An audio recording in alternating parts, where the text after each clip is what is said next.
الله نحمده ونستعينه ونستغفره ونؤمن به ونتوكل عليه ونعوذ بالله من شرور أنفسنا ومن سيئات أعمالنا من يهده الله فلا مضل له ومن يضلله فلا هادي له ونشهد أن لا إله إلا الله وحده لا شريك له ونشهد أن سيدنا ونبينا ومولانا محمدا عبده ورسوله صلى الله تعالى عليه وعلى آله وأصحابه وبارك وسلم أما بعد فأعوذ بالله من الشيطان الرجيم بسم الله الرحمن الرحيم من عمل صالحا من ذكر أو أنثى وهو مؤمن فلنحيينه حياة طيبة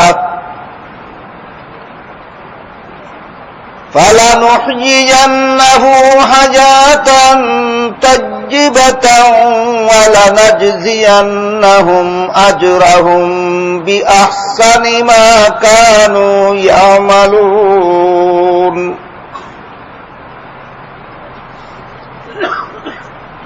وقال رسول الله صلى الله عليه وسلم خير مساجد النساء قعر بيوتهن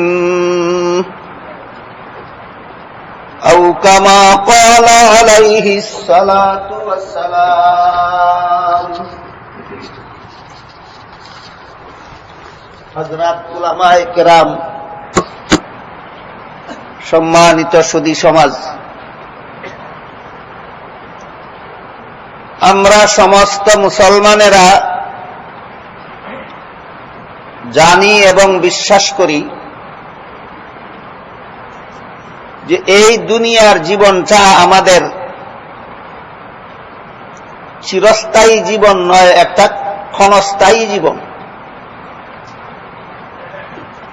সামান্য কিছুদিনের জীবন দিয়া আল্লাহ এই দুনিয়াতে আমাদেরকে পাঠান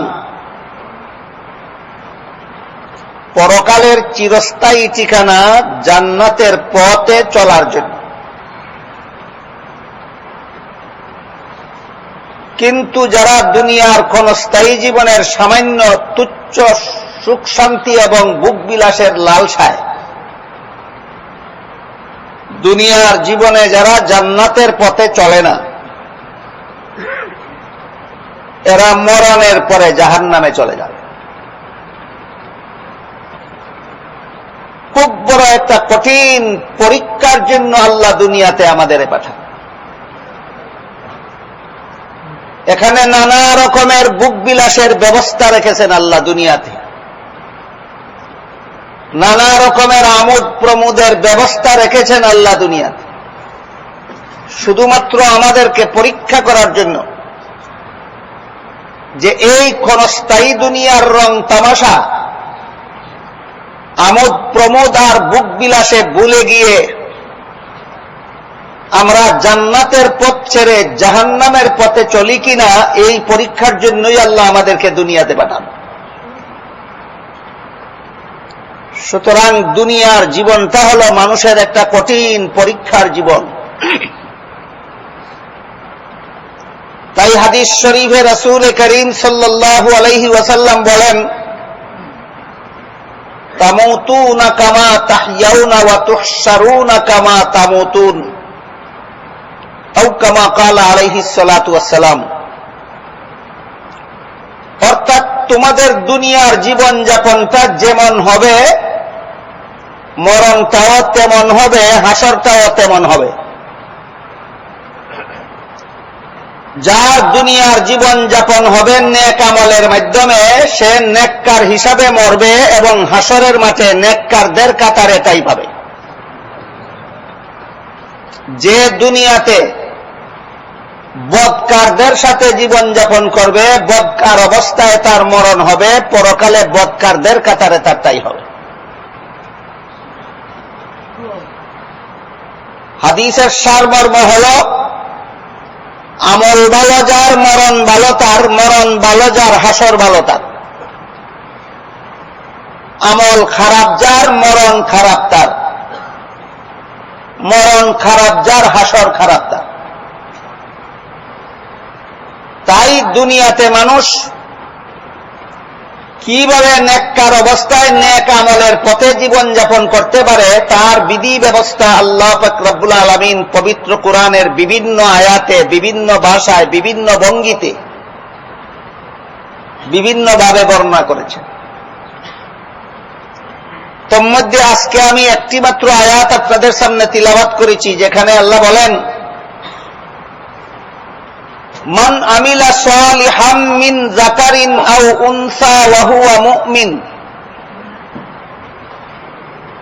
এর অর্থ হলো, কোন মানুষ যদি মুমিন হয় আর আমল ভালো করে, তাহলে সে পুরুষ হোক অথবা নারী হোক, আমি আল্লাহ তাকে পবিত্র জীবন দান করব। ফালানুহইয়ান্নাহু হায়াতান তাজ্জিবাতান ওয়া লানাজজিয়ান্নাহুম আজরাহুম বিআহসানি মা কানু ইয়ামালুন। মুমিন হওয়ার পর যদি আমল ভালো হয়, তাহলে আমি তাকে একটা পুরস্কার দেব, পবিত্র জীবন দান করব, আর একটা পুরস্কার দেব তাকে আমলের চেয়ে বহুগুণ বেশি পুরস্কার দান করব।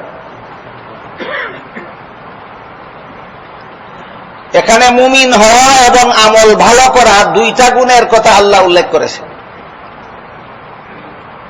অন্য আয়াতে এই দুই গুণের সাথে আরো দুইটা গুণের উল্লেখ করেছে।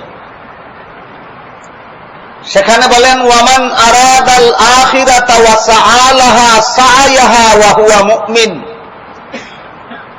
ফাউলাইকা কানা সাআয়ুহুম মাশকুরা।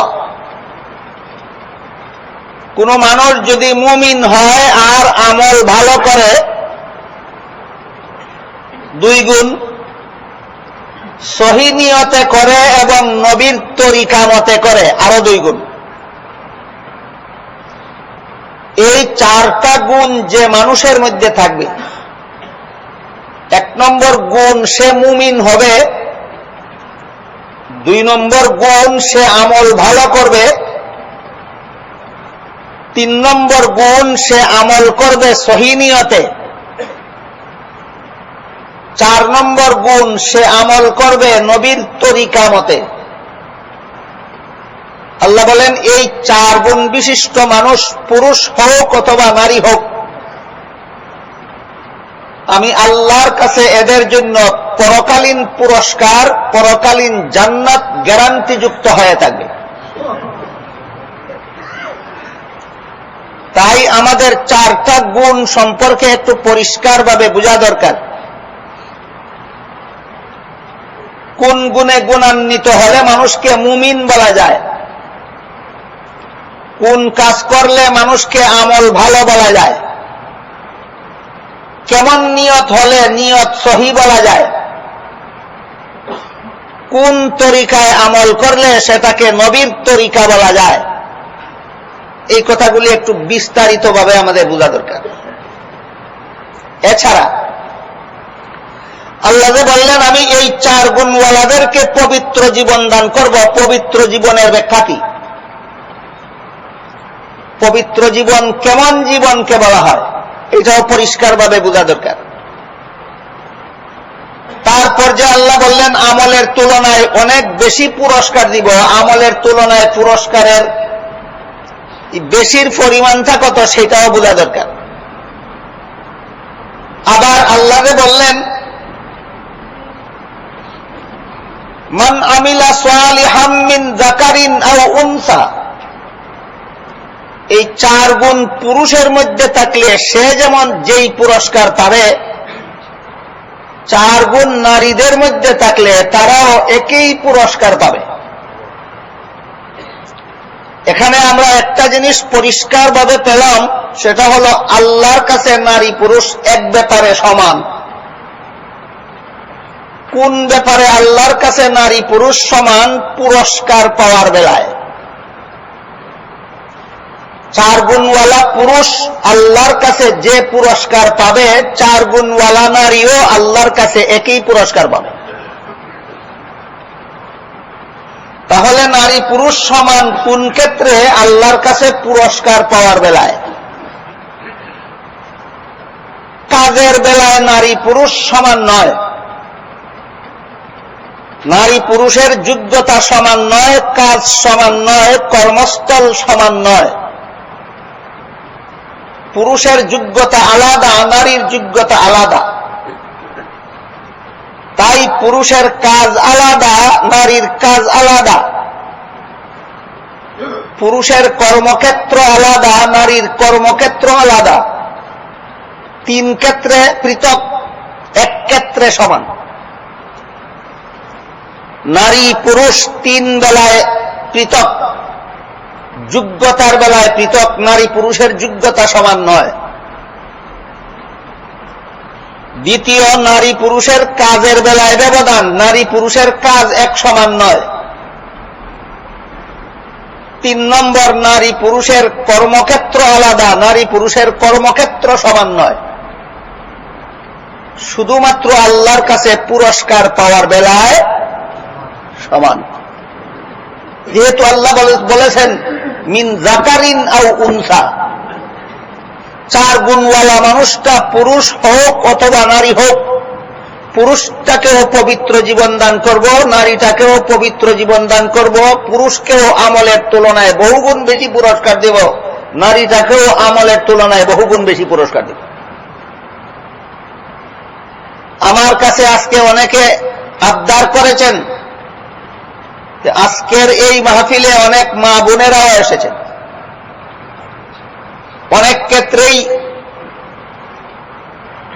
ওয়াজ নসিহত যাই কিছু করা হয়, মা বোনদের ব্যাপারে আলাদা কিছু বলা হয় না। এই জন্য তারা অনেক সময় মা বোনদের খোরাক পান না। এই জন্য এই আজকের এই মাহফিলে মা বোনদের সম্পর্কেও যেন কিছু কথা বলি।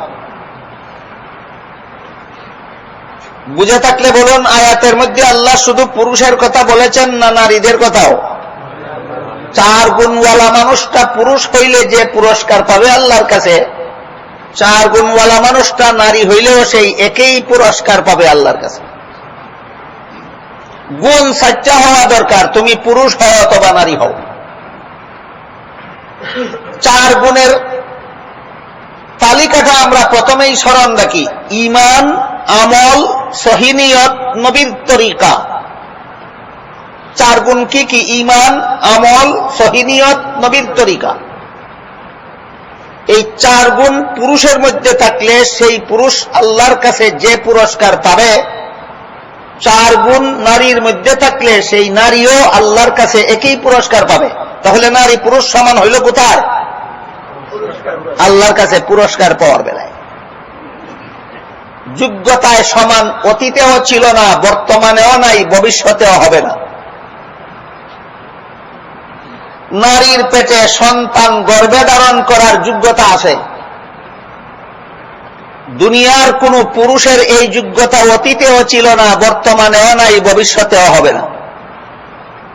বলুন, যোগ্যতায় সমান না পুরস্কারের বেলায় সমান? পুরস্কারের বেলায় সমান। নারীর মধ্যে আল্লাহ পাক রব্বুল আলামিন সন্তান প্রসবের যোগ্যতা দান করেছেন। পুরুষের এই যোগ্যতা অতীতেও ছিল না, বর্তমানেও নাই, ভবিষ্যতেও হবে না। নারীকে আল্লাহ পাক রব্বুল আলামিন সন্তানকে স্তনের দুধ পান করাবার যোগ্যতা দান করেছেন। পুরুষের মধ্যে এই যোগ্যতা অতীতেও ছিল না, বর্তমানেও নাই, ভবিষ্যতেও হবে না। উদাহরণগুলি বুঝে থাকলে বলুন, যোগ্যতার বেলায় নারী পুরুষ সমান না ব্যবধান? হ্যাঁ, ব্যবধান। নারীর 3টা যোগ্যতা দেখাইলাম, যে এই যোগ্যতার কোনো একটা যোগ্যতা দুনিয়ার কোন পুরুষের মধ্যে নাই। এবার পুরুষের যোগ্যতা দেখুন। পুরুষকে আল্লাহ পাক রব্বুল আলামিন সৃষ্টিগতভাবেই মাসিক ঋতুস্রাবের ডিউটি থেকে মুক্ত রেখেছেন।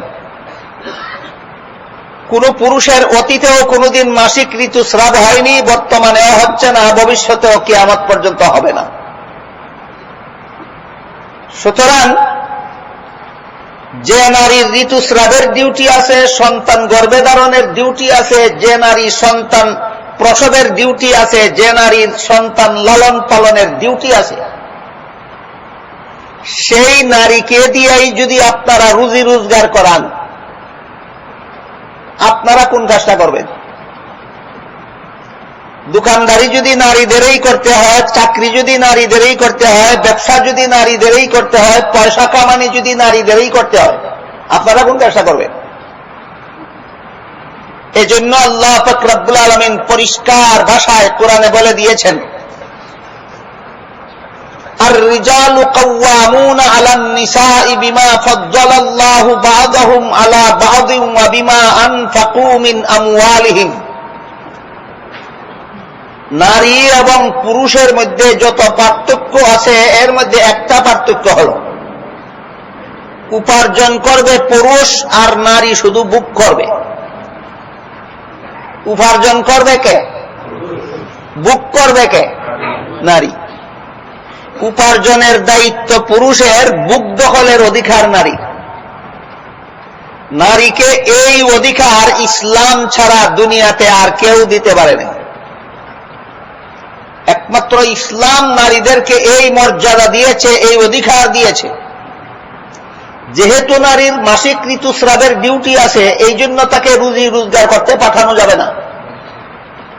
যেহেতু নারীর সন্তান গর্ভে ধারণের ডিউটি আছে, এই জন্য তাকে রুজি রোজগারে পাঠানো যাবে না। যেহেতু নারীর সন্তান প্রসবের ডিউটি আছে, এই জন্য তাকে রোজগারে পাঠানো যাবে না। যেহেতু নারীর সন্তান পালনের ডিউটি আছে, এই জন্য তাকে রোজগারে পাঠানো যাবে না। রোজগারে পাঠাতে হবে কাকে? এই 4টা ডিউটি যার নাই। 4 ডিউটি নাই কার? পুরুষ কি করবে? রোজগার করবে। এখন যদি কোন পুরুষ নারীর ডিউটিগুলি তো পালন করতে পারেই না, নিজের ডিউটিটাও নারীকে দিতে চায়, আছে কি এমন পুরুষ? শুধু বেদিনদের মধ্যে না মুসলমানের মধ্যেও? মুসলমানের মধ্যে নারীর একটা ডিউটিও সে পালন করতে পারে না, আর নিজের একটা মাত্র ডিউটি ছিল সেটাও নারীকে দিতে চায়। এই পুরুষটা দুনিয়াতে আসলো কোন কাজের জন্য? তোমার দুনিয়াতে কাজ কি? তুমি ঋতুস্রাবের ডিউটিও নিতে পারো না, গর্ভধারণের ডিউটিও নিতে পারো না, সন্তান প্রসবের ডিউটিও নিতে পারো না, সন্তান পালনের ডিউটিও নিতে পারো না। শুধুমাত্র রোজগারের ডিউটিটা তোমার ছিল, সেইটাও নারীকে দিতে চাও। তুমি কি গুড়ার ঘাস কাটার জন্য আসছো দুনিয়াতে? তাই আল্লাহ পরিষ্কার ভাষায় বলেছেন, ওয়াবিমা আনফাকু মিন আমওয়ালিহিম। নারী পুরুষের মধ্যে যত ব্যবধান আছে, এর মধ্যে একটা হলো রোজগারের যোগ্যতা পুরুষের মধ্যে আছে, নারীর মধ্যে রোজগারের যোগ্যতা নাই। কেন? ওই 4টা ডিউটির কারণে। কাজেই পুরুষ রুজি করবে, আর পুরুষের রুজি করা সম্পদ নারী শুধু ভোগ দখল করবে। এমত অবস্থায় কোন পুরুষ যদি বলে রুজি করলাম আমি একা, আমার সেই রোজগারে নারী অংশ নিবে কেন? তাহলে নারীও বলতে পারবে, আমি সন্তান পেটে নিলাম একা, তোমাকে বাবা ডাকবে কেন? আমার প্রশ্নের যেই জবাব, তোমার প্রশ্নের সেই জবাব। নারী একা একা সন্তানকে পেটে ধারণের কষ্ট করে, অথচ পুরুষকে বাবা ডাকে। ঠিক তেমনি ভাবে পুরুষ একা একা রুজি রোজগারের কষ্ট করবে, আর নারী সেই পুরুষের কষ্টভার্জিত সম্পদ শুধু ভোগ দখল করবে। এটা নারীদের প্রতি দেওয়া ইসলামের মর্যাদা এবং অধিকার। আশা করি আপনারা উদাহরণের মাধ্যমে বুঝতে পেরেছেন নারী পুরুষ যোগ্যতায় সমান না ব্যবধান? পুরুষের যে যোগ্যতা আছে উপার্জনের, সেই যোগ্যতা নারীর নাই। নারীর যে যোগ্যতা আছে পুরুষের সেই যোগ্যতা নেই। এই জন্য কাজে ব্যবধান। যেহেতু যোগ্যতায় ব্যবধান, এই জন্য কাজে ব্যবধান। সন্তান গর্ভে ধারণের ডিউটি নারীকেই পালন করতে হবে। সন্তান প্রসবের ডিউটি কাজটা নারীকেই করতে হবে। সন্তান লালনের কাজটা নারীকেই করতে হবে। আর রুজি রোজগারের কাজটা পুরুষকেই করতে হবে। যোগ্যতায় ব্যবধান হওয়ার কারণে কাজে ব্যবধান, আর কাজ ব্যবধান হওয়ার কারণে কর্মক্ষেত্রে ব্যবধান, কর্মস্থল ব্যবধান। পুরুষের কাজের জায়গা আলাদা, নারীর কাজের জায়গা আলাদা। নারীর কর্মক্ষেত্র নির্ণয় করে আল্লাহ পাক রব্বুল আলামিন বলেন, ওয়াকারনা ফি বুয়ুতিকুন্না ওয়ালা তাবাররাজনা তাবাররুজাল জাহিলিয়াতিল উলা। হে মুসলমানের নারীরা, তোমরা তোমাদের বসবাসের ঘরে অবস্থান করো। নারীরা বসবাসের ঘরে থাকো, নারীরা বসবাসের ঘরে থাকো, নারীরা বসবাসের ঘরে থাকো। কথাটা আল্লাহ কুরআন শরীফের সূরা আহজাবের 33 নম্বর আয়াতে বলেছেন, মুসলমানের নারীরা ঘরে থাকো। কোন সূরার কত নম্বর আয়াতে? সূরা আহজাবের 33 নম্বর আয়াত। এখানে যদি কোনো মুসলমানের আপত্তি থাকে যে নারীরা ঘরে থাকবে কেন, তাইলে সূরা আহজাবের 33 নম্বর আয়াত সে মেনে নিল না বিদ্রোহ করল? কোরআনের কোন কথার বিরুদ্ধে এইরকম বিদ্রোহ করার নাম ঈমান না মেনে নেওয়ার নাম ঈমান? ও ঈমান কজনের আছে? ঈমান ঈমান তো যে মুখে জপলে ঈমান হয় না। ঈমান তো একটা কিছু জিনিসের নাম ঈমান। মুফাসসিরিন কেরাম তাফসীরের কিতাবে লিখেছেন ঈমান কি। ঈমান কি? ঈমানের কমপ্লিট ডেফিনেশন হলো আত-তাসদীকু বিমা জাআ বিহিন নবী সাল্লাল্লাহু আলাইহি ওয়াসাল্লাম ইতিমাদান আলাইহি। সারমর্ম হলো, আগে বলো, জানা না থাকলে ইতিহাস থেকে শিখে নিয়ে বলো যে মুহাম্মাদুর রাসূলুল্লাহ জীবনে কোনোদিন মিথ্যা কথা বলেছেন কিনা? বলেন না। সুতরাং এই সত্যবাদী মানুষটা আল্লাহর কাছ থেকে যা কিছু তোমাদের এনে দিয়েছেন, কি এনে দিয়েছেন? 30 পারা কোরআন। এই সত্যবাদী মানুষটা আল্লাহর কাছ থেকে তোমাদেরকে যা কিছু এনে দিয়েছেন সবগুলিকে সঠিক বলে বিশ্বাস করার নাম ঈমান। কোরআনের কত কথাকে সত্য বলে বিশ্বাস করার নাম ঈমান? সব কথা। নারীদের ঘরে থাকতে হবে এই কথাটা ছাড়া, এই কথাটা ছাড়া না এই কথাটা সহ ঈমান গেল কোথায়? হাজার হাজার মুসলমানেরা বলে আলেমদেরকে, হুজুর এই দুর্যোগে দুর্দিনে বিপদে আপদে আপনারা আল্লাহর কাছে দোয়া করেন। আলেমরা দোয়া করেন আর সবে মিলে আলেমদের সাথে হাত মিলে আমিন আমিন আমিন কয়। দুর্দিন গুছে না, বিপদ আপদ গুছে না, ঘটনা কি? দোয়া যায় কোথায়? এটা বুঝুন একটা ঘটনার মাধ্যমে দোয়া যায় কোথায়। হযরত মুসা আলাইহিস সালামের যুগে একবার বৃষ্টি বন্ধ হয়ে গেল, যে কারণে ফসল নষ্ট হওয়া শুরু হল। মুসা আলাইহিস সালাম তার উম্মতদেরকে বললেন, প্রত্যেকেই যার যার গুনার কথা স্মরণ করো এবং মনে মনে তওবা করে গুনাহ ছেড়ে দাও, আমার কাছে আসো, তোমাদেরকে নিয়ে দোয়া করব, আল্লাহ রহমতের বৃষ্টি দেবেন। যেহেতু আল্লাহ বলেছেন ফাকুল তুস্তাগফিরু রাব্বাকুম ইন্নাহু কানা গাফফারা ইউরসিলিস সামাআ আলাইকুম মিদরারা। তোমাদের গুনাহ থেকে মাফ চাও আল্লাহর কাছে, তাহলে আল্লাহ দয়া করে তোমাদেরকে রহমতের বৃষ্টি দিবেন। রহমতের বৃষ্টির যখন দরকার হয় তখন কি করতে হয়? গুনাহ ছেড়ে দিয়ে গুনার জন্য আল্লাহর কাছে মাফ চাইতে হয়। এটা হলো রহমতের বৃষ্টি বন্ধ হলে এটা পাওয়ার ব্যবস্থা আল্লাহ কোরআনে বলে দিয়েছেন। তাই মুসা আলাইহিস সালাম তার উম্মতদেরকে বললেন, তোমরা গুনাহ ছেড়ে দাও এবং আমার কাছে আসো, তোমাদেরকে নিয়ে দোয়া করি আল্লাহর কাছে, যার যার গুনার জন্য তওবা করো। উম্মত আসলো নবীর কাছে, নবী উম্মতকে নিয়ে আল্লাহর কাছে দোয়া করতেছিলেন, হে আল্লাহ, আমাদের যার যত গুনাহ আছে আমরা তওবা করে ছেড়ে দিলাম, আর জীবনে কোনোদিন গুনাহ কেউ করব না, দয়া করে আমাদেরকে মাফ করে দাও এবং রহমতের বৃষ্টি নাজিল করে দাও। দোয়ার ভিতরেই আল্লাহ মুসা নবীর কাছে ওহী পাঠিয়ে দিলেন। দোয়া শেষে না দোয়ার ভিতরে? ওহী পাঠাইয়া বললেন, মুসা নবী, আপনার সাথে হাত মিলাইয়া যারা আমিন বলতেছে, এদের মধ্যে এখনো একটা লোক এমন আছে যে ভবিষ্যতে আরো গুনাহ করার ইচ্ছা আছে তার। সবারই না, একটা মাত্র লোক। এই লোকটা যতক্ষণ পর্যন্ত আপনার সাথে হাত মিলাইয়া আমিন বলবে, ততক্ষণ পর্যন্ত আপনার দোয়া কবুল হবে না। এবার বলুন, আলেম বড় না নবী বড়? আলেম বড় না নবী বড়? বর্তমান দুনিয়ার সমস্ত আলেমের চেয়ে মুসা নবী কি বড় না? মুসা নবীকে আল্লাহ জানায় দিলেন, একটা গুনাহগারের এখনো গুনাহ করার ইচ্ছা আছে ভবিষ্যতে, সে আপনার সাথে হাত মিলে আমিন বললে আপনার দোয়া কবুল হবে না। এবার বলুন তো, আপনারা যে আলেমদেরকে ফরমাশ দিয়া দোয়াগুলি করান, এই দোয়াগুলি যায় কোথায়? এই দোয়াগুলি যায় কোথায় বোঝার জন্য একটা গল্প বলি, শুনুন। একটা লোক একজন বুজুর্গের কাছে বলল, হুজুর, আমার কোনো সন্তান আদি নেই, আল্লাহর কাছে দোয়া করুন, আল্লাহ যেন আমাকে সন্তান দেন। তিনি দোয়া করে দিলেন। এক বছর পরে এসে বলল, আমার তো কোনো সন্তান আদি হইল না, আবার দোয়া করে দিন। আবার দোয়া করে দিলেন। পরের বছর আবার এসে বলে, আমার তো কোনো সন্তান হইল না। আপনি কি দোয়া করেন? হুজুরের বিরক্তি আসলো। হুজুর জিজ্ঞাসা করলেন, তুমি বিয়া কয়টা করছো? কয় না, বিয়া করছি না। এবার বলেন তো, এই বড় হুজুরের দোয়া যায় কোথায় যে বিয়া করছে না?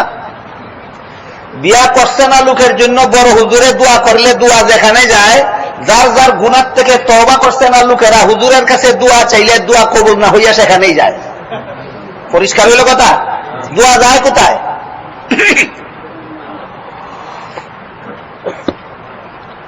হযরত মুসা আলাইহিস সালাম দোয়া একটু সময়ের জন্য বন্ধ রাখলেন। বন্ধ রেখে বললেন, তোমরা যারা আমার সাথে আমিন বলেছ, তোমাদের মধ্যে একটা লোক এমন আছে যার ভবিষ্যতে আরো গুনাহ করার ইচ্ছা আছে, সে যতক্ষণ পর্যন্ত এখানে বসা থাকবে ততক্ষণ পর্যন্ত দোয়া কবুল হবে না। তুমি তো মনে মনে জানো কে আরো ভবিষ্যতে গুনাহ করার ইচ্ছা রাখো, তুমি এখান থেকে চলে যাও। ওই লোকটার তখন সমস্যা হইল যে এই মুহূর্তে যদি আমি এখান থেকে চলে যাই, সমাজের মানুষের কাছে আমি চিরকাল চিহ্নিত হইয়া থাকবো যে আমার গুনার কারণে আল্লাহর রহমতের বৃষ্টি বন্ধ ছিল। লোকটা মনে মনে আল্লাহকে বলে, আল্লাহ, আমাকে আর কলঙ্ক করিও না। আল্লাহ, তুমি জানো আর আমি জানি, কথা দিলাম আর জীবনে কোনোদিন গুনাহ করব না। সাথে সাথে বৃষ্টি শুরু হয়ে গেল। বৃষ্টি যখন শুরু হয়ে গেল, এই লোকটা কি কথাগুলি মুসা আলাইহিস সালামকে শোনাইয়া বলছিল না মনে মনে? মুসা নবী তো আর এই লোকে কি আল্লাহর সাথে কি কন্টাক্ট করছে তা তো আর জানেন না। বৃষ্টি যখন শুরু হয়ে গেল, তখন মুসা নবী আল্লাহকে জিজ্ঞাসা করলেন, আল্লাহ, আপনি আমাকে বললেন কি আর আপনি করলেন কি? আমাকে বললেন একটা পাপিষ্ঠ এখনো আছে যার ভবিষ্যতে আরো পাপ করার ইচ্ছা আছে, সে এখানে থাকলে দোয়া কবুল হবে না। কেউ তো এখান থেকে গেল না, দোয়া কিভাবে কবুল হইল, বৃষ্টি কিভাবে হইল? আল্লাহ বলেন, মুসা নবী, যে পাপিষ্টের কারণে রহমতের বৃষ্টি বন্ধ ছিল, তার কারণে তাড়াতাড়ি বৃষ্টি দিলাম। মুসা নবী জিজ্ঞাসা করলেন, সে কি করেছে? আল্লাহ বলেন, সে আমার সাথে দিলে দিলে কন্ট্যাক্ট করেছে, আর জীবনে কোনোদিন গুনাহ করবে না। এবার বলুন, দোয়া কবুলের ব্যবস্থা কি? কিরকম তওবা? ভবিষ্যতে আরো গুনাহ করার ইচ্ছা মনে রাখিয়া, ভবিষ্যতে আরো গুনাহ করার ইচ্ছা রেখে তওবা, এটার নাম তওবা নয়। কাজেই বর্তমান দুনিয়াতে মুসলমান যত বড় সমস্যায় পড়ুন, যত বড় বিপদে পড়ুন, যত বড় টেনশনে পড়েন, যতক্ষণ পর্যন্ত নিজের অবস্থার সংশোধন হবে না, ততক্ষণ পর্যন্ত মুসা নবীর থেকে বড় কোনো আলেম পাবেন না যার দ্বারা দোয়া করাইয়া কবুল করাইয়া ফেলবেন। দোয়া কবুল হওয়ার 1 নম্বর শর্ত হইল গুনাহ ছেড়ে দিতে হবে। যার যে গুনাহ করার অভ্যাস আছে সেটা ছেড়ে দিতে হবে। এবার বলুন তো, বর্তমান দুনিয়াতে মনে হয় 250 কোটি মুসলমান আছে। আমেরিকা, লন্ডন, সৌদি আরব, বাংলা, এশিয়া মিলাইয়া সারা দুনিয়াতে প্রায় 250 কোটি মুসলমান আছে। এরা সবাই তো নিজেদেরকে নিজেরা ইমানদার বলে, মুসলমানে নিজেদেরকে নিজেরা ইমানদার বলে না। আল্লাহ যে সূরা আহজাবের 33 নম্বর আয়াতে বললেন নারীরা ঘরে থাকো, এই কথায় কতজন মুসলমানের বিশ্বাস আছে? কতজন মুসলমানের? কোন সূরার কত নম্বর আয়াত? সূরা আহজাবের 33 নম্বর আয়াতটা ছাড়া বাকি আয়াতগুলি বিশ্বাস করার নাম ইমান না? এই আয়াতটা সহ ইমান আমাদের গেল কোথায়? দোয়া কেন কবুল হয় না? বিপদ কেন মুক্ত হয় না? সমস্যা কেন দূর হয় না? বুঝতে হবে কোথায় রূপ, ঔষধ সেখানেই দিতে হবে।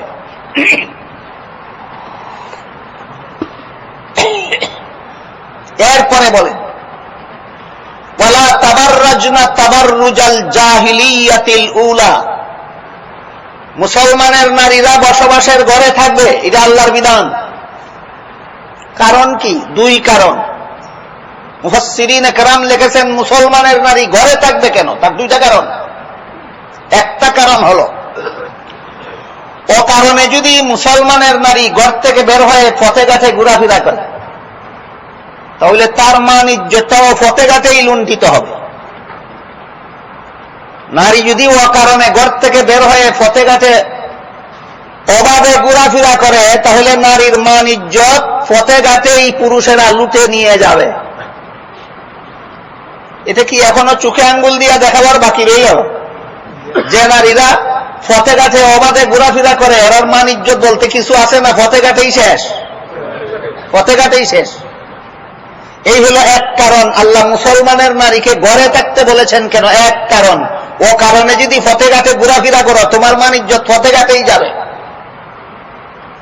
কজন মুসলমান নারীর মান ইজ্জত আছে বর্তমান দুনিয়ায়? ফতেঘাটেই তো মান ইজ্জত শেষ। কার দোষে? আমার কথা বুঝে থাকলে বলুন। মুসলমানের নারীদের মান ইজ্জত ফতেঘাটেই শেষ হয়ে গেল, কার দোষে? নিজেদের দোষে, নিজেদের দোষে। আল্লাহ বলেছেন ঘরে দেখো, আমি বাইরে ছেড়ে দিয়েছি।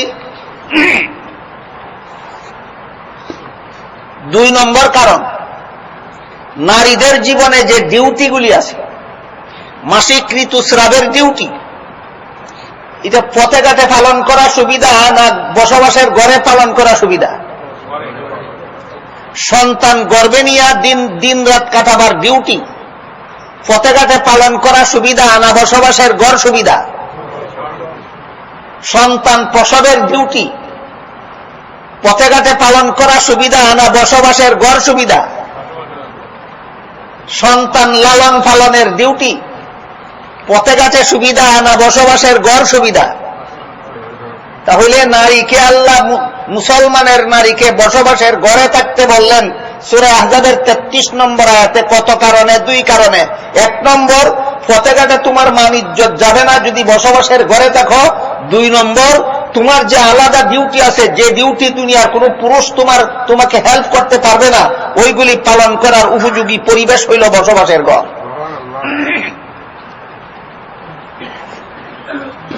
তারপরে বলেন ওয়ালা তাবাররাজনা তাবাররুজাল জাহিলিয়াতিল উলা, হ্যাঁ মুসলমানের নারী বসবাসের ঘরে থাকবে এই 2টা কারণে। এর ভিতর দিয়া মাঝে মধ্যে বসবাসের ঘরের বাইরে যাওয়ারও দরকার পড়বে। মুফাসসিরিনে কেরাম লিখেছেন মুসলমানের নারী 3 কারণে বাড়ির বাইরে যাইতে পারে। নিজের ইচ্ছা মতো না 3 কারণে? ইচ্ছা মতো চলাফেরার নাম ইসলামী জীবন না মন গড়া জীবন? আর কোরআনের বিধান মতো জীবনযাপন মন গড়া জীবন না ইসলামী জীবন? ইসলামী জীবন। কজন মুসলমান ইসলামী জীবন যাপন করে আর কজন মুসলমান মন গড়া জীবন যাপন করে? মুফাসসিরিনে কেরাম লিখেছেন 2 কারণে মুসলমানের নারী বসবাসের ঘরে থাকবে, 3 কারণে ঘরের বাইরে যাইতে পারবে। কারণে ঘরে থাকবে? কারণে বাইরে যেতে পারবে? 3 কারণে মুসলমানের নারী ঘরের বাইরে যাইতে পারে। 1 নম্বর, যে ধর্মের কাজ নারীর জন্য বসবাসের ঘরে করলে আদায় হয় না, বসবাসের ঘরে ধর্মের যে কাজটা করার সুযোগ নাই, সেই ধর্মের কাজটার জন্য নারী বসবাসের ঘর থেকে বের হতে পারে। যেমন যে নারীর উপর হজ ফরজ হইল, বসবাসের ঘরে বসে হজ হবে না ঘর থেকে বের হতে হবে? হজের জন্য যদি কোনো নারী ঘর থেকে বের হয়, এটা কোন কারণে বের হলো? ধর্মীয় কাজে। কোন কাজে? ধর্মীয় কাজে। ধর্মের সকল কাজ নয়, কিন্তু ধর্মের যে কাজ নারীর পক্ষে বসবাসের ঘরে করে সম্ভব নয়, সেই কাজটা, যেমন হজ, বসবাসের ঘরে বসে হজ করা সম্ভব নয়। ঠিক তেমনি ভাবে যে পরিমাণ লেখাপড়া না করলে মুসলমানের মতো জীবনযাপন করা যায় না, সেই পরিমাণ লেখাপড়া যদি বসবাসের ঘরে করার সুযোগ না থাকে, তাহলে ঘর থেকে বের হয়ে যেখানে গেলে লেখাপড়া করতে পারে সেখানে যেতে পারবে মুসলমানি জীবনযাপনের জন্য। এটা ধর্মীয় কাজের অন্তর্ভুক্ত। 5 বেলার ফরজ নামাজের জন্য আল্লাহ পাক রব্বুল আলামিন পুরুষকে বলেছেন ঘর থেকে বের হয়ে মসজিদে যেতে, নারীদেরকে নয়। 5 বেলার ফরজ নামাজ নারীরা বসবাসের ঘরে বসে বসেই পড়বে। হাদিস শরীফে রাসূল করিম সাল্লাল্লাহু আলাইহি ওয়াসাল্লাম বলেন, খায়রু মাসাজিদিন নিসাই কারু বুয়ুতিহিন্না, নারীদের শ্রেষ্ঠ মসজিদ তাদের ঘরের কোণা। নারীদের শ্রেষ্ঠ মসজিদ ঘরের কোণা। পুরুষ মসজিদে গিয়া জমাতে নামাজ পড়লে যেই স্বভাব পাবে, নারী ঘরের কোণায় একা নামাজ পড়লে সেই স্বভাব পাবে।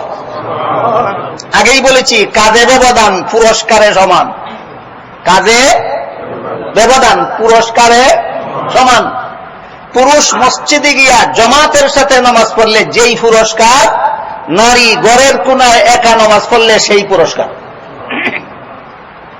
পুরুষ যদি অকারণে মসজিদে না গিয়া ঘরে একা একা নামাজ পড়ে নেয়, নামাজ হবেই না, না সওয়াব নষ্ট হবে? হ্যাঁ, নামাজ হয়ে যাবে কিন্তু সওয়াব নষ্ট হবে। ঠিক তেমনি ভাবে নারীও যদি মসজিদে গিয়া জমাতে শামিল হয়, নামাজ হয়ে যাবে কিন্তু সওয়াব নষ্ট হবে। কথা বুঝতে পারতেছেন কিনা দেখুন। পুরুষ একা একা ঘরে নামাজ পড়ে সওয়াব নষ্ট করলে দুনিয়ার কিছু স্বার্থ হয়, নারী মসজিদে গিয়া জমাতে শামিল হইলে দুনিয়ার স্বার্থও নষ্ট হয়, নামাজের সওয়াবও নষ্ট হয়। পুরুষ যদি একা একা ঘরে নামাজ পড়ে, নামাজের সওয়াব নষ্ট হইল কিন্তু দুনিয়ার কিছু স্বার্থ হইল। কি স্বার্থ? মসজিদে আসা যাওয়ার সময়টা বাঁচল। আর যদি গাড়ি নিয়ে মসজিদে আসা যাওয়া করতে হয়, তাহলে আসা যাওয়ার তেলটাও বাঁচল। বলুন, পুরুষ যদি মসজিদে না গিয়া একা একা ঘরে নামাজ পড়ে, সময় বাঁচল, তেল বাঁচল, নষ্ট হইল সওয়াব, আর স্বার্থ হাসিল হইল দুনিয়ার। পক্ষান্তরে নারী যদি মসজিদে যায় জমাতে শামিল হওয়ার জন্য, সওয়াবও নষ্ট, তেলও গেল। সওয়াবও গেল, তেলও গেল, নাকি? নারী যদি মসজিদে গাড়ি নিয়ে নামাজ পড়তে যায়, তেলও গেল, সওয়াবও গেল। অথবা নারী যদি পায়ে হেঁটে মসজিদে নামাজ পড়তে যায়, সময়ও গেল, সওয়াবও গেল। এটারে কয় আমও গেল, সালাহও গেল। কোন লাভ?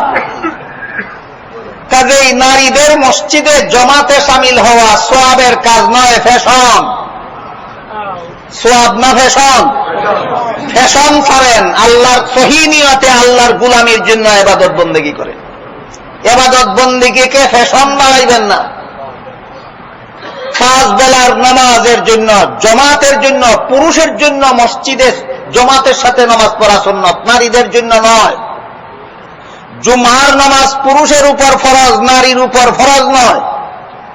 ঈদের নামাজ পুরুষের জন্য ওয়াজিব, নারীর জন্য ওয়াজিব নয়।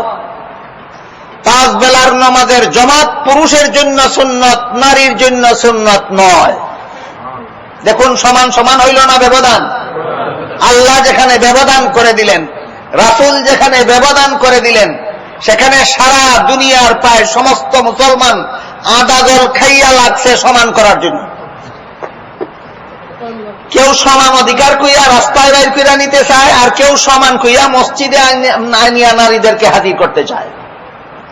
বর্তমান দুনিয়াতে যারা নারী পুরুষ সমান বলে, এরা দুই দল, একদল দুনিয়াদার আর একদল লিবাসে পোশাকে দিনদার। দুনিয়াদার যারা নারী পুরুষ সমান কয়, এরা সমান অধিকারের স্লোগান দিয়া নারীদেরকে রাস্তায় ঘাটে বাইর করিয়া নিয়ে গেছে এবং নারীদের মান ইজ্জত পথে ঘাটে জালুন্ঠিত হওয়ার হইয়া গেছে। এরা সমান অধিকার বলার উদ্দেশ্য কি? পথে ঘাটে এদেরকে উপভোগ করার সুযোগ করিয়া নেওয়া।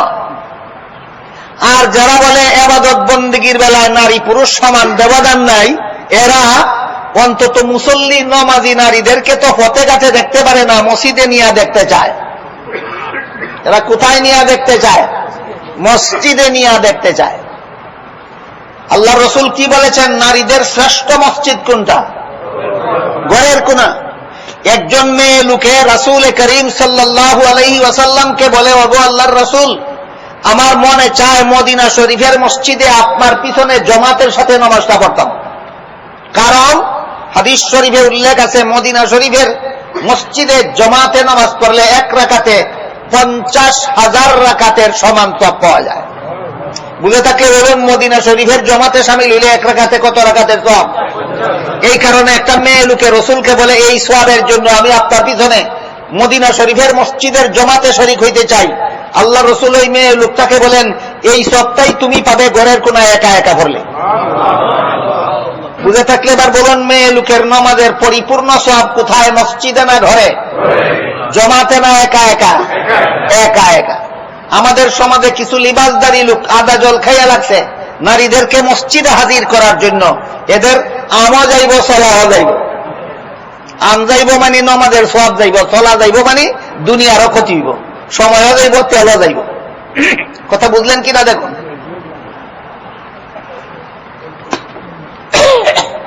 কাজেই ধর্মীয় দরকারে যে নারী বাড়ির বাইরে যাইতে পারবে, 3 দরকারে নারী বাড়ির বাইরে যাইতে পারে। 1 নম্বর ধর্মীয় দরকার। ধর্মীয় দরকার বলতে জুম্মার নামাজের জন্য, ধর্মীয় দরকার বলতে ঈদের নামাজের জন্য, ধর্মীয় দরকার বলতে 5 বেলার নামাজের জামাতের জন্য না, হজ এবং ইসলামী শিক্ষার জন্য। হ্যাঁ, হজ ঘরে বসে হয় না, এইটার কারণে নারী ঘর থেকে বের হতে পারে। ইসলামী শিক্ষা যে নারীর ঘরে বসে হয় না, ওই নারী ঘরের বাইরে যেতে পারে। জুম্মার নামাজ নারীর উপর ফরজই নয়, এটার জন্য ঘর থেকে বের হবে কেন? ঈদের নামাজ ওয়াজিবই নয় নারীর উপর, এটার জন্য ঘর থেকে বের হবে কেন?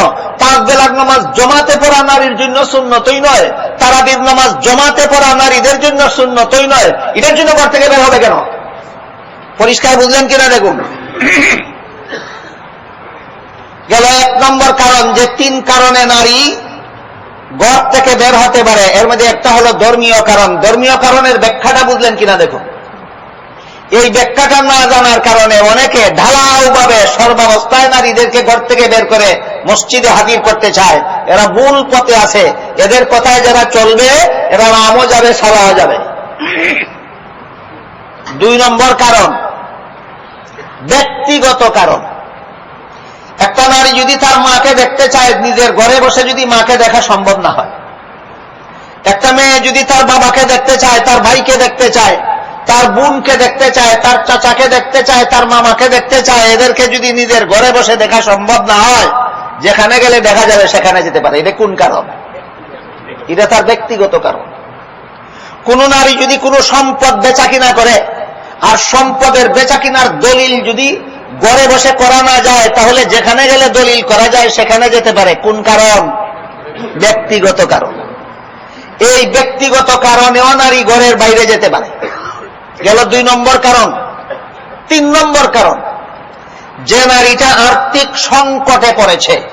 আর্থিক সংকট বলতে যে নারীকে উপার্জন করে খাওয়াবার মতো কোনো পুরুষ নাই, বাবাও নাই, স্বামীও নাই, ভাইও নাই, এমন কোন পুরুষ নাই যে পুরুষ তাকে উপার্জন করে খাওয়াতে পারে।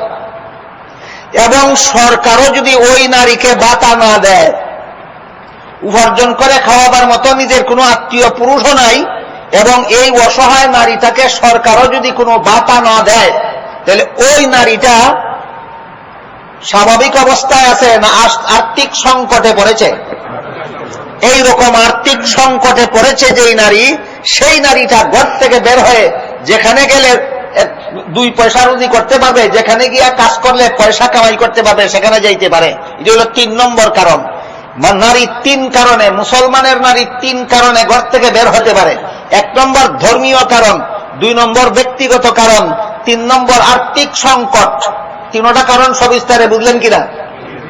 এই 3 কারণে যখন মুসলমানের নারী ঘর থেকে বের হবে, কিভাবে বের হবে তার বিবরণ দিয়ে আল্লাহ সেই একই আয়াতে সূরা আহজাবের 33 নম্বর আয়াতে বলেন, ওয়ালা তাবাররাজনা তাবাররুজাল জাহিলিয়াতিল উলা। হে মুসলমানের নারীরা, তোমরা 2 কারণে বসবাসের ঘরে থাকো, আর 3 কারণে যদি ঘর থেকে বের হও তাহলে অসভ্য নারীদের মতো বের হইও না। 3 কারণে যদি ঘর থেকে বের হও, অসভ্য নারীদের মতো বের হইও না। মুফাসসিরিনে কেরাম লিখেছেন, আল্লাহ যে বললেন 3 কারণে যদি মুসলমানের নারী ঘর থেকে বের হয়, অসভ্য নারীদের মতো যেন বের না হয়। এখানে আল্লাহ অসভ্য নারী বলতে কি বুঝাইলেন? মুফাসসিরিনে কেরাম পরিষ্কার ভাষায় লিখেছেন, অসভ্য নারী বলতে বেপরদা নারী বুঝাইছেন। মুসলমানের নারী 3 কারণে যদি ঘর থেকে বের হয়, অসভ্য নারীদের মতো বের হবে না, বেপরদা হইয়া বের হবে না, পর্দার সাথে বের হবে। 3 কারণে মুসলমানের নারী ঘর থেকে বের হতে পারে কিনা? এবার বলুন, অসভ্য নারীদের মতো না সভ্য নারীদের মতো? এখানে আল্লাহ অসভ্য নারী বলতে কোন নারী বুঝাইছেন? বেপরদা নারী বুঝাইছেন। মুফাসসিরিনে কেরাম লেখেন, বেপরদা নারীকে আল্লাহ অসভ্য বললেন কেন? তার কারণ হইল, অন্য আয়াতে আল্লাহ পাক রব্বুল আলামিন বলেছেন, আয-যানিয়াতু ওয়াজ-যানি ফাজলিদু কুল্লা ওয়াহিদিন মিনহুমা মিআতা জালদা।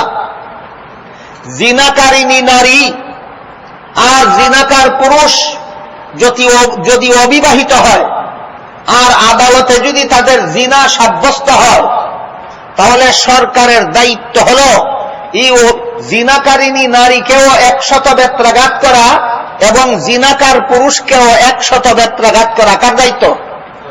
সরকারের। জিনা আদালতে সাব্যস্ত হইলে, আদালতে যদি জিনা সাব্যস্ত হয়, তাহলে সরকারের দায়িত্ব হয় নারীটা এবং পুরুষটা যদি অবিবাহিত হয় এবং নিজের ইচ্ছায় যদি জিনা করে থাকে, তাহলে সরকারের দায়িত্ব পুরুষটাকেও 100 বেত্রাঘাত করা, নারীটাকেও 100 বেত্রাঘাত করা। কিন্তু আল্লাহ পাক রব্বুল আলামিন বেত্রাঘাতের বিধান বলতে গিয়ে পুরুষটার কথা আগে বলেননি, বলেছেন জিনাকারিনী নারীটার কথা আগে বলেছেন। তাকে আগে 100 বেত লাগাও, জিনাকারিনী নারীটাকে আগে 100 বেত লাগাও, জিনাকার পুরুষটাকে তারপরে 100 বেত লাগাও। মুফাসসিরিনে কেরাম তাফসীরের কিতাবে লিখেছেন, জিনার বিচারের বেলায় আল্লাহ নারীর নাম আগে বললেন কেন? জিনার বিচারের বেলায় কার নাম আগে বলেছেন কেন? তার কারণ, যতক্ষণ পর্যন্ত নারী বেপরদা হইয়া পুরুষের কাছে না যায়, ততক্ষণ পর্যন্ত পুরুষের বাপেও জিনার সুযোগ পায় না। বলুন, পুরুষ জিনার সুযোগ কখন পায়? নারী যখন বেপরদা হইয়া পুরুষের সামনে যায়। নারী যখন বেপরদা হইয়া পুরুষের সামনে যায়, তখন পুরুষ জিনার সুযোগ পায় মাত্র। সুতরাং জগতে যত জায়গায় যত রকমের জিনা হয়, যত রকমের ব্যভিচার হয়, যত রকমের বদমাশি হয়, যত রকমের ইফতিজিং হয়, যত রকমের মানহানি হয়, যত রকমের নারীর মর্যাদা লুণ্ঠিত হয়, সবগুলির মূল কারণ একদল নারী বেপরদা হইয়া পুরুষের সামনে যাওয়ার কারণে হয়। তাহলে বেপরদা হইয়া পুরুষের সামনে যাওয়াটা হইল সভ্য লোকের কাজ না অসভ্য? এই জন্য আল্লাহ বলেন, হে মুসলমানের নারীরা, 3 কাজে যদি বাড়ির বাইরে যাও, 3 কারণে যদি বাড়ির বাইরে যাও, তাইলে অসভ্য নারীদের মতো যাইও না, বেপরদা নারীদের মতো যাইও না। কারণ বেপরদা হইয়া নারীরা বাইরে যাওয়ার মানেই হইল পুরুষকে জিনার সুযোগ দেওয়া। এই জন্য সব রকমের জিনা হয় ওই অসভ্য নারীদের কারণে, যে সমস্ত নারীরা বেপরদা হইয়া পুরুষের সামনে যায়। তাই আল্লাহ বলেন, ওয়ালা তাবাররাজনা তাবাররুজাল জাহিলিয়াতিল উলা। এ মুসলমানের নারীরা, প্রথম কথা হইল বসবাসের ঘরে থাকো। বলুন কত কারণে? 2 কারণে। দ্বিতীয় কথা হলো 3 কারণে যদি ঘর থেকে বের হও। বলুন, সূরা আহজাবের 33 নম্বর আয়াত বুঝে থাকলে কত কারণে বের হবে? 3 কারণে বের হবে। কিভাবে বের হবে? বেপর্দা হয়ে বের হবে না, পর্দা সহকারে বের হবে, পর্দা সহকারে বের হবে। পর্দার ব্যাপারে অন্য আয়াতে আল্লাহ বলেন ওয়ালা ইউবদিনা যিনাতাহুন্না وقل للمؤمنات يغضضن من أبصارهن ويحفظن فروجهن ولا يبدين زينتهن। হে রাসূল করিম সাল্লাল্লাহু আলাইহি ওয়াসাল্লাম, মুসলমান নারীদেরকে বলুন তারা যেন রাস্তায় চলার সময় দৃষ্টি নিচের দিকে রাখে, রাস্তায় চলার সময় দৃষ্টি যেন নিচের দিকে রাখে, চক্ষু যেন সামলায়, তাহলে তাদের মান ইজ্জত সামাল থাকবে। আগের আয়াতে বলেন কুল্লিল মুমিনিনা ইয়াগুদ্দু মিন আবসারিহিম ওয়া ইয়াহফাযু ফুরুজাহুম। হে রাসূল করিম সাল্লাল্লাহু আলাইহি ওয়াসাল্লাম, মুমিন মুসলমান পুরুষদেরকে বলে দিন তারা যেন চক্ষু সামলাইয়া রাখে, তাহলে চরিত্র সংরক্ষণ থাকবে। চক্ষুর সাথে চরিত্রের সম্পর্ক কি? পরের আয়াতে বলেন নারীদেরকে বলুন তারা যেন চক্ষু সামলাইয়া রাখে, তাদের সতীত্ব সংরক্ষণে থাকবে। পুরুষের চরিত্র রক্ষার জন্য চক্ষু সামলানি পূর্ব শর্ত, নারীদের সতীত্ব সংরক্ষণের জন্য চক্ষু সামলানি পূর্ব শর্ত। মুফাসসিরিন কেরাম তাফসীরের কিতাবে লেখেন চোখের সাথে পুরুষের চরিত্রের সম্পর্ক কি, চোখের সাথে নারীর সতীত্বের সম্পর্ক কি? এই প্রশ্নের জবাবে অনেক কথা লিখেছেন। সব কথার সারমর্ম হল কোন যুবক পুরুষের চক্ষুই সর্বপ্রথম বদমাইশ হয়, কোন নারীর চক্ষুই সর্বপ্রথম বদমাইশ হয়। চোখের আগে আর কোন অঙ্গ বদমাইশ হয় না। এটাও বোঝার দরকার কথাটা। হাদিস শরীফে রাসূল করিম সাল্লাল্লাহু আলাইহি ওয়াসাল্লাম বলেন জিনা সর্বমোট 6 প্রকার। জিনা 6 প্রকার। প্রথম প্রকারের জিনার নাম চোখের জিনা, দ্বিতীয় প্রকার জিনার নাম মুখের জিনা, তৃতীয় প্রকার জিনার নাম কানের জিনা, চতুর্থ প্রকার জিনার নাম হাতের জিনা, পঞ্চম প্রকার জিনার নাম পায়ের জিনা, 6 নম্বর জিনার নাম লজ্জাস্থানের জিনা। রাসূল কি বলেছেন হাদিস শরীফে? জিনা কত প্রকার? 6 প্রকার। এলোমেলু না serial by serial? Serial by serial হয়ে থাকলে বলুন তো প্রথম জিনাটার নাম কি? চোখের জিনা। রাসূল বলেন চোখের জিনা কাকে বলে? একটা যুবতী নারী একটা যুবক পুরুষকে দেখতে কোনো বাধা নাই, একটা যুবক পুরুষ একটা যুবতী নারীকে দেখতে কোনো বাধা নাই, এটার নাম চোখের জিনা। এটার নাম চোখের জিনা। এখান থেকে জিনা শুরু হয়। অবাধে যখন দেখা দেখি হইয়া যায় তখন আর কথা বলতে বাধা থাকে না, এটার নাম, আল্লাহ রাসূল বলেন এটার নাম মুখের জিনা। অবাধে যখন কথা বলা বলি শুরু হয় তখন কান ফাতিয়া শোনার সুযোগ হয়, আল্লাহ রাসূল বলেন এটার নাম কানের জিনা। কথা বলা বলি আর কানে শোনা শুনি যখন চলে যায় তখন হাতে ছোঁয়া টাচ করা দরাদরি শুরু হইয়া যায়, রাসূল বলেন এটার নাম হাতের জিনা। দরাদরি যখন শুরু হয়ে যায় তখন একটা রেলি আর একটা ফলায়, রাসূল বলেন এটার নাম পায়ের জিনা।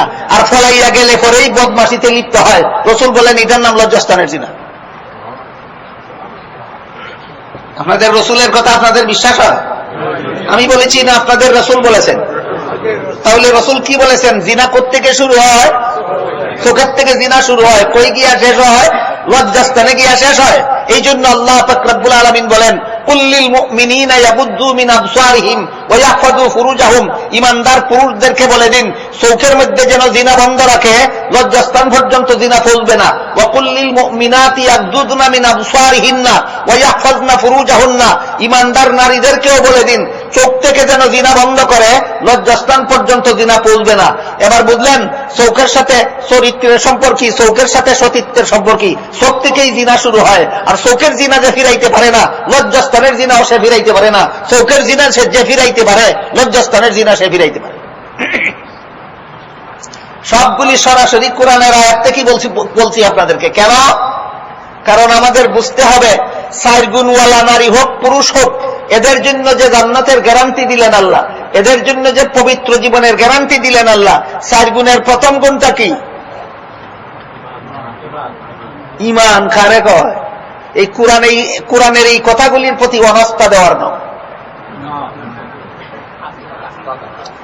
কোরআনের এই সমস্ত কথার প্রতি অনাস্থা দেওয়ার নাম ঈমান। আল্লাহ পাক রব্বুল আলামিন কোরআনের আয়াতে বলেন হে রাসূল করিম সাল্লাল্লাহু আলাইহি ওয়াসাল্লাম ইমানদার পুরুষদেরকে বলে দিন চক্ষু যেন সামলাইয়া রাখে, অবাধে যেন অবাধে যেন বেগানা নারী যেন না দেখে, তবেই তার চরিত্র সংরক্ষণ থাকবে। ইমানদার নারীদেরকে বলে দিন অবাধে যেন পুরুষ না দেখে, তবেই তার সতীত্ব সংরক্ষণ থাকবে। কথাগুলি অবিশ্বাস করার নাম ইমান না বিশ্বাস করার নাম ইমান? ইমান বুঝে থাকলে এবার বলুন তো আমাদের কতজনের ইমান ঠিক আছে? আজকাল তো অনেকে কয় আমি নমাজ না পড়লেও আমার ইমান ঠিক আছে,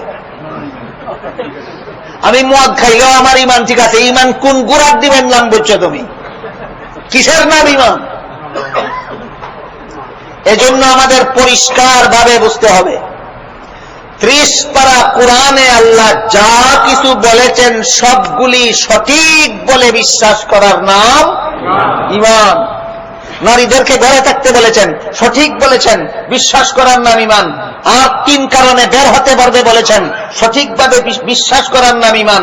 বের হওয়ার সময় বেপর্দা অবস্থায় বের হওয়া যাবে না, পর্দা করে বের হতে হবে, এই কথা বিশ্বাস করার নাম ইমান। আল্লাহ পাক রব্বুল আলামিন কোরআনে পুরুষদেরকে অবাধে নারী দেখতে নিষেধ করেছেন, যে সঠিক বলে বিশ্বাস করার নাম ইমান। নারীদেরকে পুরুষ দেখতে নিষেধ করেছেন, সঠিকভাবে বিশ্বাস করার নাম ইমান। ইমানের কোনো খবর নাই, আমল নিয়ে ঘাড়াঘাড়ি। ইমান থাকলে তো আমলের মূল্য, ইমান না থাকলে আমলের কি মূল্য? আমাদের বাংলাদেশে 1 লিখে ডাইনে একটা শূন্য দিলে 10 হয়। আপনাদের আমেরিকাতে কি লিখে কি দিলে কি হয়? 1 লিখে 0 দিলে 10 হয়। এই তো একই তো কথা, একই তো কথা। 1 লিখে ডাইনে 1 শূন্য দিলে 10 হয়, 2 শূন্য দিলে 100 হয়, 3 শূন্য দিলে 1000 হয়, 4 শূন্য দিলে 10,000। শূন্যর মান আসেনি, জিরোর ভ্যালু আসেনি কতক্ষণ পর্যন্ত? বাম সাইডে সংখ্যা থাকবে যতক্ষণ পর্যন্ত। যখন দেখলো 1 লিখে 1 শূন্য দিয়া 10 হয়েছে, 2 শূন্য দিয়া 100 হয়েছে, 3 শূন্য দিয়া 1000 হয়েছে, 4 শূন্য দিয়া 10,000 হয়েছে, কয় তাইলে তো আমার শূন্যই বেলা 1-এর কি দরকার? শূন্য 4টা রাখছে, 1 মিটাই লিছে, আরো 9,999 রয়েছে না, খালি গুড়ার ডিম রয়েছে। কেন 10,000 থেকে কত মিটাইল? 10,000 থেকে 1 গেলে কত থাকে? এ সুধা অঙ্ক। হাসবেন না, হাসবেন না। বর্তমান সমাজের অধিকাংশ মুসলমানের অঙ্ক ওই রকম। বর্তমান সমাজের অধিকাংশ মুসলমানের অঙ্ক ওই রকম। তার তসবিও আছে, তার তাহাজ্জুদও আছে, তার নফলও আছে, তার সুন্নতও আছে, তার নামাজের জমাতও আছে, তার তারাবির জমাতও আছে, তার হজও আছে, বছরে বছরে উমরাও করে। কোরআনের কিছু কিছু কথার তারা ভর্তি। ওই 1 মিটানেওয়ালা আর এই হজ করনেওয়ালা ব্যবধান কোথায়? ইমান কি বুঝলা? কিসের নাম ইমান মনে করছো তুমি? খেয়ালি পোলাও খাইতেছ কি? কিসের নাম ইমানের? ইমান বলে খেয়ালি পোলাও খাও। যতক্ষণ পর্যন্ত কোরআনের সবগুলি কথাকে সঠিক বলে বিশ্বাস করবে না, ততক্ষণ পর্যন্ত তার 5 বেলার নামাজ, 5 বেলার নামাজের জমাত, তার রমজান মাসের রোজা, তার হজ, তার যাকাত, তার কোরআন তেলাওয়াত, তার তাসবিহ, তার জিকির, তার ওজিফা, তার ইবাদত, তার বন্দেগী সবগুলি করার দিন, যতক্ষণ পর্যন্ত কোরআনের সবগুলি কথাকে সঠিক বলে বিশ্বাস করবে না। যে ভাই কিছু করে তার বলে ইমান ঠিক আছে। এই জন্য ইমানের ডেফিনেশনটা খুব ভালো রকম আমাদের স্মরণ রাখা দরকার। 4 কাজের দ্বারা তো নারী পুরুষের জন্য জান্নাতের গ্যারান্টি। কত কাজ? 4 কাজ। 4 কাজের প্রথম কাজ কি? ইমান। কারে কয়? আল্লাহ পাক রব্বুল আলামিন 30 পারা কোরআনে যা কিছু বলেছেন সঠিক বলেছেন, বিশ্বাস করার নাম ইমান। কোন একটা কথার মধ্যে যদি সন্দেহ থাকে, আল্লাহ এই কথাটা কোন যুক্তিতে কইলেন আমি তো বুঝলাম না, ইমান কিছু গেল না কিছু রইল না সবটুকু গেল? যার সবটুকু ইমান গেল তার ইবাদত বন্দেগী কোন কাজে লাগলো? 4টা গুড়ার ডিম। 4টা গুড়ার ডিম বুঝলেন কিনা? তোমার নামাজ একটা গুড়ার ডিম, তোমার রোজা একটা গুড়ার ডিম, তোমার হজ একটা গুড়ার ডিম, তোমার যাকাত একটা গুড়ার ডিম, তোমার তাসবিহ একটা গুড়ার ডিম, তোমার তাহাজ্জুদের নামাজ একটা গুড়ার ডিম, তোমার বাম দিকে সংখ্যা নাই, কোরআনের একটা কথার উপর তোমার বিশ্বাস নাই। এবার আরেকটা উদাহরণ আপনাদের সামনে পেশ করি, যে এই ব্যাপারে বর্তমান দুনিয়ার কোটি কোটি মুসলমান আছে যারা নিজেরা ইমানদার দাবি করে, কিন্তু কোরআনের এই কথাটার উপর তার বিশ্বাস নাই। পবিত্র কোরআনের সূরায়ে নিসা এর 11 নম্বর আয়াতে আল্লাহ বলেন, ইউসিকুমুল্লাহু ফি আওলাদিকুম লিয-যাকারি মিসলু হাযযিল উনসায়াইন। অর্থাৎ আল্লাহ পাক রব্বুল আলামিন অত্যন্ত গুরুত্বপূর্ণ ভাবে তোমাদের নির্দেশ দিচ্ছেন। কি নির্দেশ? তোমাদের কারো পিতামাতা মারা গেলে যে সম্পদ রেখে মারা যাবে, সেই সম্পদে ছেলে পাবে 2 অংশ, মেয়ে পাবে 1 অংশ। কোন সূরার কত নম্বর আয়াত? সূরা নিসার 11 নম্বর আয়াতে আল্লাহ বলেন, পিতামাতার ত্যায্য সম্পত্তিতে ছেলে পাবে 2 অংশ, মেয়ে পাবে 1 অংশ। এখানে এসে বলে, কোটি কোটি মুসলমান বর্তমান দুনিয়ার বলে, ছেলে যেই বাপের সন্তান, মেয়ে সেই বাপের সন্তান। ছেলের মুখ আছে খাওয়ার দরকার, মেয়েরও মুখ আছে খাওয়ার দরকার। ছেলের শরীর আছে পোশাকের দরকার, মেয়েরও শরীর আছে পোশাকের দরকার। ছেলের জীবনযাপনের জন্য বাড়িঘরের দরকার, মেয়েরও জীবনযাপনের জন্য বাড়িঘরের দরকার। একই বাবার সন্তান হওয়া সত্ত্বেও ছেলে 2 অংশ পাবে কেন, মেয়ে 1 অংশ পাবে কেন? মেয়ের প্রতি অবিচার কেন? এই প্রশ্ন 1-2 জন মুসলমানের না, কোটি কোটি মুসলমানের। এরা সবাই ইমানদার না ইমানের বেলায় গোড়ার দিন? ইমানের বেলায় গোড়ার দিন। এদের খপ্পরে যারা পড়েছেন, কোরআনের বিধানের প্রতি যে সমস্ত দুষ্ট বুদ্ধিজীবীরা এইরকম সন্দেহ তুলে ধরে, এদের এই তুলে ধরা কথা শুনে যারা সন্দেহে পড়েছেন, তাদের জন্য পরিষ্কারভাবে বোঝা দরকার, একটা ছেলের জীবনে খরচের খাত আছে 3টা, আর সম্পদে অংশ পাইছে 2টা। একটা মেয়ের জীবনে খরচের কোনো খাত নাই, তবুও অংশ পাইছে একটা। কথাটা বোঝার চেষ্টা করব। কোরআনের বিধান মতো কোন বাবার ঘরে যদি একটা ছেলে জন্ম হয়, এই ছেলেটাকে লালন পালন করা বাবার দায়িত্ব হয় কতদিন? ছেলেটা নাবালক থাকবে যতদিন। সাবালক ছেলেকে লালন পালন করা বাবার দায়িত্ব নয়। কোন বাবা যদি সাবালক ছেলেকে লালন পালন করে, সেটা হবে ছেলের প্রতি বাবার দয়া। দায়িত্ব না দয়া? দয়া।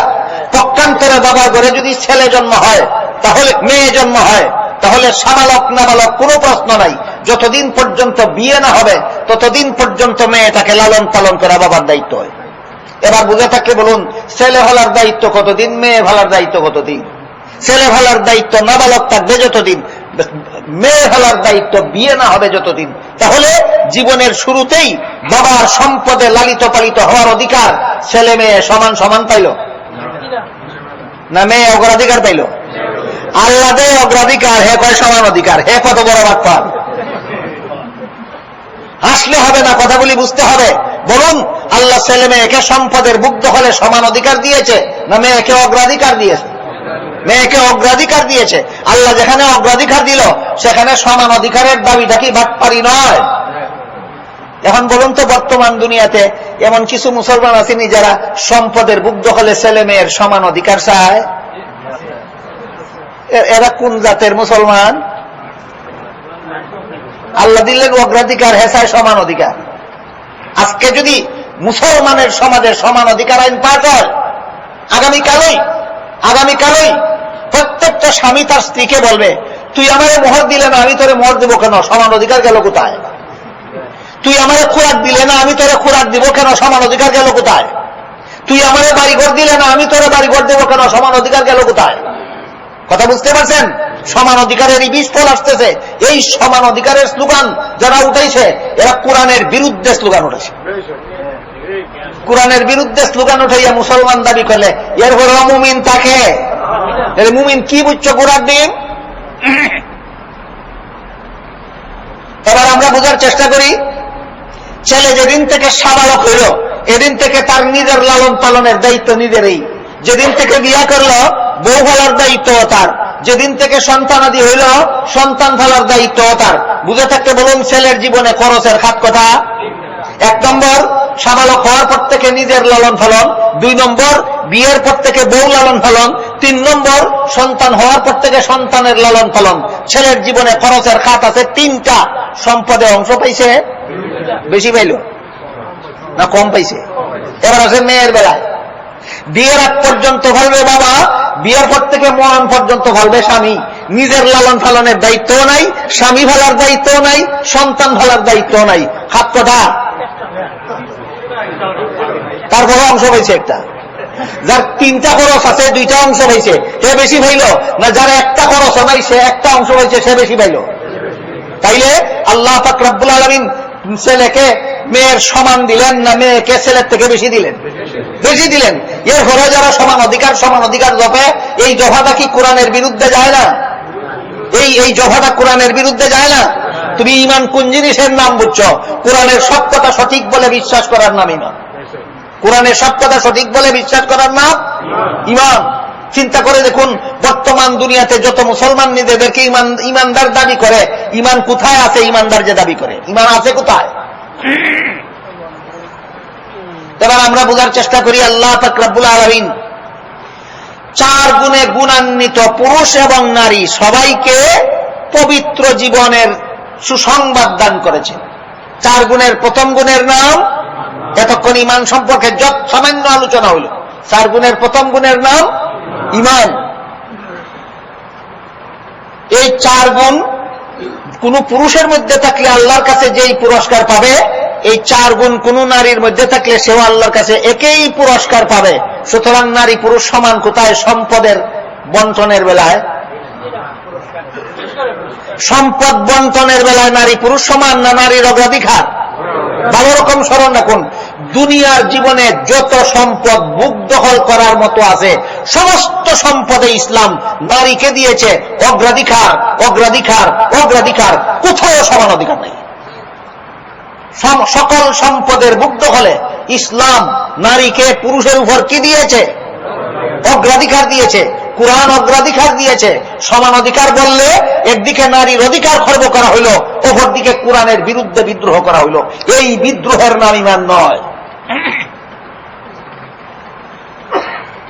তাহলে আল্লাহর দরবারে পুরস্কার পাওয়ার বেলায় নারী পুরুষ সমান, যোগ্যতার বেলায় সমান না ব্যবধান?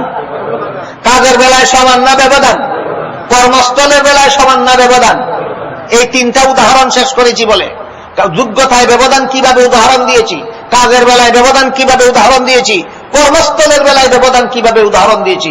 এবার বলুন, পুরুষ চাকরি করবে, ব্যবসা করবে, বাণিজ্য করবে, রুজি রোজগার করবে, বসবাসের ঘরে না ঘরের বাইরে?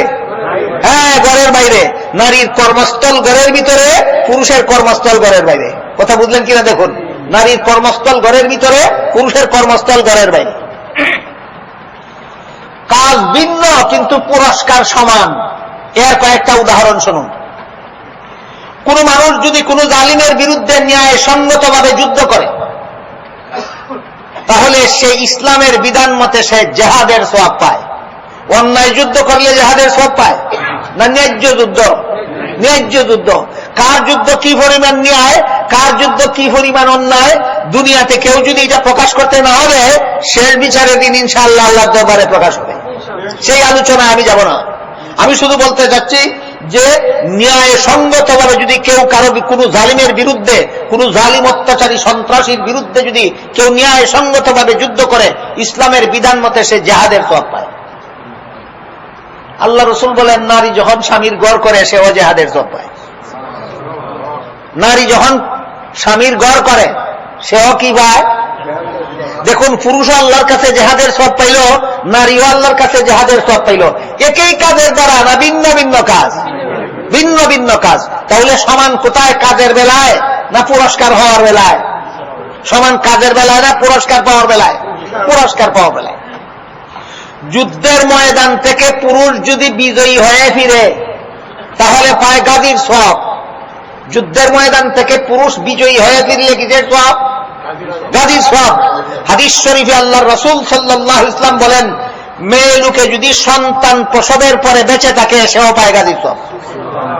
নারী যদি সন্তান প্রসবের পরে বেঁচে থাকেন সেই নারীও পায় গাজীর সওয়াব। তাহলে দেখুন, পুরুষেও গাজীর সওয়াব পায়, নারীও গাজীর সওয়াব পায়। একই কাজের দ্বারা না ভিন্ন ভিন্ন কাজ? ভিন্ন ভিন্ন কাজ। 3 নম্বর, পুরুষ যদি যুদ্ধের ময়দানে মারা যায় তাহলে কি হয়? শহীদ হয়। আল্লাহর রাসূল বলেন, নারীও যদি সন্তান প্রসবের সময় মারা যায় শহীদ হয়। বলেন, পুরুষও পাইল শহীদের সওয়াব, নারীও পাইল শহীদের সওয়াব। একই কাজের দ্বারা না ভিন্ন ভিন্ন? তাহলে পরিষ্কার হয়ে গেল, পুরুষের যোগ্যতা আলাদা, নারীর যোগ্যতা আলাদা, পুরুষের কর্ম আলাদা, নারীর কর্ম আলাদা, পুরুষের কর্মস্থল আলাদা, নারীর কর্মস্থল আলাদা, কিন্তু আল্লাহর কাছে পুরস্কারের বেলায় সমান। তাই আল্লাহ বলেন, মান আমিলা সালিহাম মিন যাকারিন আও উনসা ওয়া হুয়া মুমিন ফালানুহয়িয়ান্নাহু হায়াতান তাইয়্যিবা ওয়া লানাজজিয়ান্নাহুম আজরাহুম বিআহসানি মা কানু ইয়ামালুন। তোমাদের কেউ যদি মুমিন হয় আর আমল ভালো করে, 1 নম্বর মুমিন হবে, 2 নম্বর আমল ভালো করবে, 3 নম্বর আমল সহি নিয়তে করবে। সহি নিয়তের মানে আমি একমাত্র আল্লাহকে খুশি করার জন্য আমল করি, দুনিয়ার কোন মানুষকে সন্তুষ্ট করার জন্য নয়, এর নাম সহি নিয়ত। 4 নম্বর নবীর তরিকা, আমি আমল করি নবীর তরিকা মতো, মন গড়া তরিকা মতো নয়। কথা হইল 4টা, ঈমান, আমল, সহি নিয়ত, নবীর তরিকা। ঈমান, আমল, সহি নিয়ত, নবীর তরিকা। নবীর তরিকা সম্পর্কে বেশ কিছু কথা বলার দরকার ছিল, কিন্তু এখন আমার হাতে সময় নাই। একটা উদাহরণ দিচ্ছি, শোনো। মুহাম্মাদুর রাসূলুল্লাহ সাল্লাল্লাহু আলাইহি ওয়াসাল্লামের তরিকা মতে পুরুষের নামাজের পদ্ধতি আলাদা, নারীর নামাজের পদ্ধতি আলাদা। আমাদের বর্তমান সমাজে কিছু অত্যাধুনিক লোক বেরিয়েছে যারা বলে নারী পুরুষের নামাজে কোনো বেশ কম নাই। এরা ভুল পথে আছে, এরা রসুলের হাদিস জানে না। যারা বলে নারী পুরুষের নামাজে বেশ কম নাই, এরা রসুলের হাদিস জানে না। পুরুষের জন্য নামাজের তরিকা আলাদা, রসুলের নামাজে রসুলের তরিকা আলাদা, নারীর জন্য রসুলের তরিকা আলাদা। একটা সহজ উদাহরণ দিচ্ছি, শুনুন। নারী যদি খোলা মাথায় নামাজ পড়ে, নামাজ হবে? হবে না। পুরুষ যদি খোলা মাথায় নামাজ পড়ে, নামাজ হয়ে যাবে, কিন্তু সব নষ্ট। আমাদের সমাজে কিছু পুরুষের এরকম বদ অভ্যাস আছে, এই ইচ্ছা করে খোলা মাথায় নামাজ পড়ে, সব নষ্ট। নামাজ নষ্ট না সব নষ্ট? পুরুষ খোলা মাথায় নামাজ পড়লে সব নষ্ট, নারী খোলা মাথায় নামাজ পড়লে নামাজ নষ্ট। একই কথা হইল না বেশ কম হইল? তাহলে পুরুষের নামাজে নারীর নামাজে বেশ কম নাই কিভাবে? এক হাদিসে রাসূল করিম সাল্লাল্লাহু আলাইহি ওয়াসাল্লাম একজন সাহাবীকে বলেন, হে আমার অমুক সাহাবী, তুমি নামাজে হাত উঠাবার সময় কানের বরাবর হাত উঠাবে, আর নারীরা হাত উঠাবার সময় সিনা বরাবর হাত উঠাবে। আল্লাহর রাসূল বলেন, পুরুষ নামাজে হাত উঠাবার সময় কানের বরাবর উঠাবে, আর নারী সিনা বরাবর হাত উঠাবে। রাসূল বলেন নামাজে হাত উঠানির বেলায় নারী পুরুষের মধ্যে নবীর তরিকা এক সমান না বেশ কম আছে? আরেক হাদিসে উল্লেখ আছে, রাসূল করিম সাল্লাল্লাহু আলাইহি ওয়াসাল্লাম রাস্তা দিয়ে যাচ্ছিলেন, দেখেন 2টা নারী নামাজ পড়তেছে। আল্লাহ রাসূল সাল্লাল্লাহু আলাইহি ওয়াসাল্লাম বলেন, এই নারীরা, তোমরা যে নামাজ পড়তেছো, তোমাদের সিজদা আর পুরুষের সিজদা এক সমান নয়। পুরুষ যখন সিজদায় যাবে তখন তার পেট রান থেকে আলাদা থাকবে, তার রান তার তেন্ডুলির থেকে আলাদা থাকবে, তার এই হাত মাটির থেকে আলাদা থাকবে, কিন্তু নারী এই সবগুলি জড়াইয়া সিজদা করবে। আল্লাহ রাসূল এই হাদিসে পরিষ্কার ভাষায় বলেছেন, পুরুষের নামাজ পদ্ধতি নারীর নামাজ পদ্ধতি একরকম নয়। এবার বলুন, রাসূল বলেন পুরুষের নামাজ পড়ার তরিকা আর নারীর নামাজ পড়ার তরিকা একরকম নয়। এখন যদি কেউ বলে একরকম, তার কথা মানবে না রাসূলের কথা মানবে?